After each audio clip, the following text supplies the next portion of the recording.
Hi guys, get ready with me. It's a court day today. So, papakita ko sa inyo ano yung ginagawa namin. After ng work ko, ito naman yung ginagawa ko. May training ako ng hapon hanggang gabi. So, papakita ko sa inyo ano ba yung ginagawa talaga namin. Kasi maraming nagtatanong sa amin, paano pa nga ba kami naglalaro? Ano nga ba yung ginagawa namin? Buti daw, nakaya namin. Kung madali ba daw yung ginagawa namin.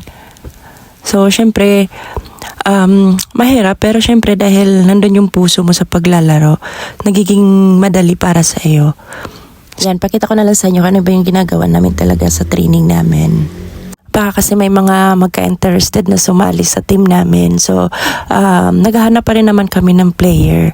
So, kung makita mo man tong video, sana magustuhan mo or ma-inspired ka na sumali sa team namin. Alam kong marami pa rin kasing natatakot lumabas, itry. Kasi syempre dahil nga tayo ay PWD na, iniisip kasi yung may limitasyon tayo sa pwede nating gawin sa sa pang-araw-araw natin. Pero pag na-try mo naman alam mo yun, nandun yung syempre number one, nakaka-proud din kasi naging part ka ng Philippine team. Syempre kailangan mo ring kayanin mo yung training kasi hindi siya madali, hindi siya kung mahinang resistensya mo talagang hindi ka tatagal. Papalakasin at kailangan talagang palakasin yung resistensya mo. Kwento ko lang sa inyo guys. Asing wala akong experience dito.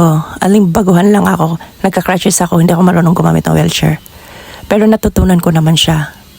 Mahirap nung una. Hanggang nasanay na lang din ako. Naging, wala na. Hindi na siya takot guys. Ano na siya? Tumba kung tumba. Hindi naman siya maiwasan talagang matumba. Pero syempre, hanggat kaya mo, huwag ka matumba. Kasi talagang mangyayari yan sa game. Kasi hindi mo naman alam mangyayari. Nagkakambang ka. Katulad niyan, foul ako. Kasi binangga ko si Ate Maylin sa harap. I think naman, alam niya naman na wala naman talagang madaling trabaho.